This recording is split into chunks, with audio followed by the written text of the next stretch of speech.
एक समय स्वर्गलोक में सबसे बड़ा कौन है? इस प्रश्न पर 9 ग्रहों में वाद विवाद हो गया।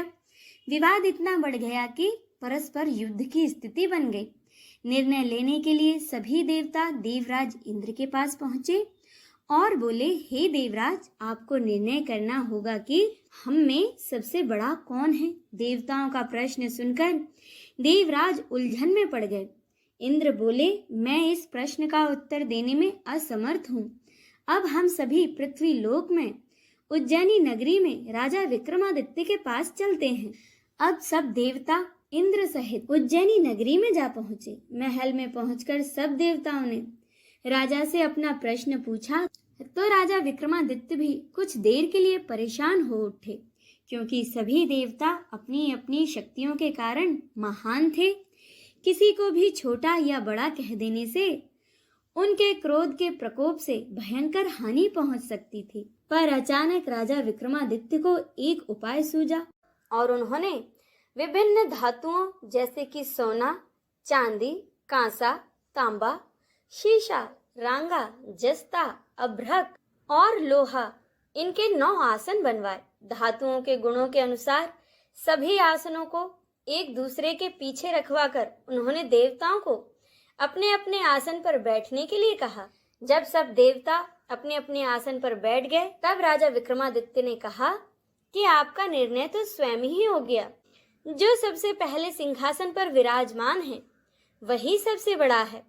राजा विक्रमादित्य के निर्णय को सुनकर शनिदेव ने सबसे पीछे आसन पर बैठने के कारण अपने को सबसे छोटा मानकर क्रोधित होकर कहा कि हे राजा विक्रमादित्य, तुमने मुझे सबसे पीछे बिठाकर मेरा अपमान किया है। तुम मेरी शक्तियों से अभी परिचित नहीं हो। अब मैं तुम्हारा सर्वनाश कर दूंगा। शनिदेव ने कहा, सूर्य एक राशि पर 1 महीने, चंद्रमा 2.25 महीने, मंगल 1.5 महीने, बुध और शुक्र 1-1 महीने, बृहस्पति 13 महीने रहते हैं, लेकिन मैं किसी राशि पर 7.5 साल तक रहता हूँ, जिसे कि 7.5 कहा जाता है। बड़े बड़े देवताओं को मैंने अपने प्रकोप से पीड़ित किया है। भगवान राम को 7.5 के कारण ही वन में जाकर रहना पड़ा और रावण को 7.5 के कारण ही युद्ध में मृत्यु का शिकार बनना पड़ा। राजा, अब तू भी मेरे प्रकोप से नहीं बचेगा। इसके बाद अन्य ग्रहों के देवता तो प्रसन्नता के साथ चले गए, परंतु शनिदेव बड़े क्रोध के साथ वहां से विदा हुए। राजा विक्रमादित्य तो पहले की तरह ही न्याय करते रहे। उनके राज्य में सभी स्त्री पुरुष बड़े ही आनंद से जीवन यापन कर रहे थे। बहुत दिन बीत गए। उधर शनि देवता अपने अपमान को भूले नहीं थे। उन्होंने राजा विक्रमादित्य से बदला लेने के लिए घोड़े के व्यापारी का रूप धारण किया और बहुत से घोड़ों के साथ उज्जैनी नगरी में आ पहुंचे। राजा विक्रमादित्य ने राज्य में किसी घोड़े के व्यापारी के आने का समाचार जब सुना तो उन्होंने अपने अश्वपाल को कुछ घोड़े खरीदने के लिए भेजा। वह घोड़े बहुत ही कीमती थे। अश्वपाल ने जब वापस लौटकर इस संबंध में राजा को बताया तो राजा विक्रमादित्य ने स्वयं आकर एक सुंदर व शक्तिशाली घोड़े को पसंद किया। घोड़े की चाल देखने के लिए राजा उस घोड़े पर सवार हुए तो वह घोड़ा बिजली की गति से दौड़ पड़ा। तेजी से दौड़ता घोड़ा राजा को दूर एक जंगल में ले गया और राजा को जंगल में गिराकर वह घोड़ा थोड़ी दूर जाकर गायब हो गया। अब राजा अपने नगर को लौटने के लिए जंगल में भटकने लगा, लेकिन उन्हें लौटने का कोई रास्ता न मिला। अब घूमते घूमते राजा को भूख प्यास लगाई। जंगल में बहुत देर तक घूमने पर राजा को एक चरवाहा मिला। राजा ने उससे पानी मांगा। पानी पीकर राजा ने उस चरवाहे को अपनी अंगूठी दे दी। फिर उससे रास्ता पूछकर वह जंगल से निकलकर पास के नगर में जा पहुंचा। राजा ने अब एक सेठ की दुकान पर बैठकर कुछ देर तक आराम किया। उस सेठ ने राजा से बातचीत की तो राजा ने उसे बताया कि मैं उज्जैनी नगरी से आया हूँ। राजा के कुछ देर दुकान पर बैठने से सेठ जी की दुकान पर बड़ी बिक्री हुई। सेठ ने राजा को बड़ा भाग्यवान समझा और खुश होकर वह राजा को अपने घर भोजन के लिए ले गया। सेठ के घर में सोने का एक हार खूंटी पर लटका हुआ था। राजा को सेठ ने उसी कमरे में छोड़ दिया और वह बाहर चला गया। तभी एक आश्चर्यजनक घटना घटी। राजा के देखते ही देखते सोने के उस हार को वह खुंटी निगल गई। सेठ ने कमरे में लौटकर देखा कि हार तो खुंटी पर है ही नहीं। तो उसे संदेह हुआ कि इस राजा ने ही मेरी हार को चुराया है, क्योंकि उस कमरे में राजा अकेला ही बैठा था। अब सेठ ने अपने नौकरों को बुलाकर कहा कि इस परदेसी को रस्सी से बांधो और नगर के राजा के पास ले चलो। नगर के राजा ने विक्रमादित्य से हार के बारे में पूछा तो राजा विक्रमादित्य ने कहा कि उनके देखते ही देखते वह खुंटी हार को निगल गई। इस पर राजा ने क्रोधित होकर चोरी करने के अपराध में राजा विक्रमादित्य के हाथ पांव काटने का आदेश दे दिया। राजा का आदेश मिलते ही सेवकों ने राजा विक्रमादित्य के हाथ पांव काटकर उसे नगर की एक सड़क पर छोड़ दिया। कुछ दिन के बाद एक तेली उसे उठाकर अपने घर ले गया और उस तेली ने राजा विक्रमादित्य को अपने कोल्हू पर बिठा दिया। राजा आवाज देकर बैलों को हाँकता रहता। इस तरह उस तेली का बैल चलता रहा और राजा विक्रमादित्य को भी भोजन मिलता रहा। अब शनिदेव के प्रकोप की 7.5 पूरी होने पर वर्षा ऋतु प्रारंभ हुई। राजा विक्रमादित्य एक रात मेघ मल्हार गा रहा था।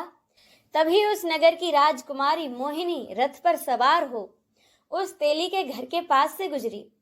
उसने मेघ मल्हार सुना तो उसे बहुत अच्छा लगा और उसने अपनी दासी को भेजकर गाने वाले को बुला लाने के लिए कहा।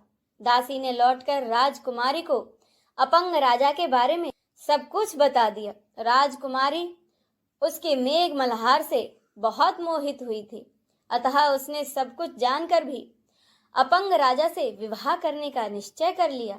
राजकुमारी ने अपने माता पिता से जब यह बात कही तो वे बड़े हैरान हो गए।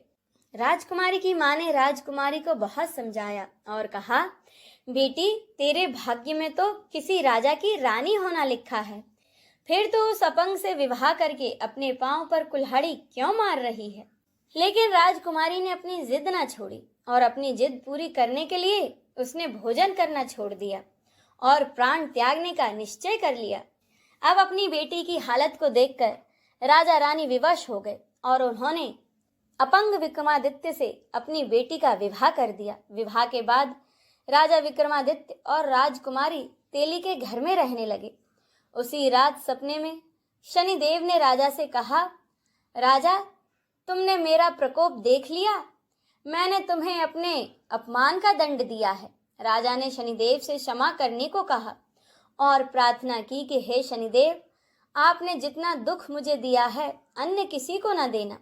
शनिदेव ने कुछ सोचकर कहा, राजा मैं तुम्हारी प्रार्थना स्वीकार करता हूँ। जो कोई स्त्री पुरुष मेरी पूजा करेगा, शनिवार को व्रत करके मेरी व्रत कथा पढ़ेगा या फिर सुनेगा, उस पर मेरी अनुकंपा सदा बनी रहेगी। अब प्रातःकाल जब राजा विक्रमादित्य की नींद खुली तो उसने देखा कि वह संपूर्ण अंगों वाला हो गया है। उसने मन ही मन शनिदेव को प्रणाम किया और राजकुमारी भी राजा के हाथ पांव सही सलामत देखकर आश्चर्य में डूब गई। तब राजा विक्रमादित्य ने अपना असली परिचय देते हुए शनिदेव के प्रकोप की सारी कहानी राजकुमारी को सुनाई। सेठ को जब इस बात का पता चला तो वह दौड़ता हुआ तेली के घर पहुंचा और राजा विक्रमादित्य के चरणों में गिरकर क्षमा मांगने लगा। राजा ने उसे क्षमा कर दिया, क्योंकि यह सब तो शनिदेव के प्रकोप के कारण ही हुआ था। अब सेठ एक बार फिर से राजा को अपने घर ले गया और उसे भोजन कराया। अब फिर से भोजन करते समय वहां एक आश्चर्यजनक घटना घटी। सबके देखते देखते उसी खुंटी ने उस हार को उगल दिया। अपनी गलती को सुधारने के लिए उस सेठ ने अपनी बेटी का विवाह भी राजा विक्रमादित्य के साथ कर दिया और उसे बहुत सा सोना चांदी धन देकर विदा किया। राजा विक्रमादित्य राजकुमारी मोहिनी और सेठ की बेटी के साथ उज्जैनी नगरी पहुंचे तो नगर वासियों ने बड़े हर्ष उल्लास से उनका स्वागत किया। अगले दिन राजा विक्रमादित्य ने पूरे राज्य में घोषणा कराई कि शनिदेव सब देवों में सर्वश्रेष्ठ हैं। अब हमारे यहाँ के सभी स्त्री पुरुष शनिवार को उनका व्रत करें और उनकी व्रत कथा पढ़ें या फिर सुने। राजा विक्रमादित्य की घोषणा से शनिदेव बहुत प्रसन्न हुए। शनिवार का व्रत और व्रत कथा सुनने के कारण सभी लोगों की मनोकामनाएं शनिदेव की अनुकंपा से वहां पूरी होने लगी। अब सब लोग आनंद पूर्वक रहने लगे।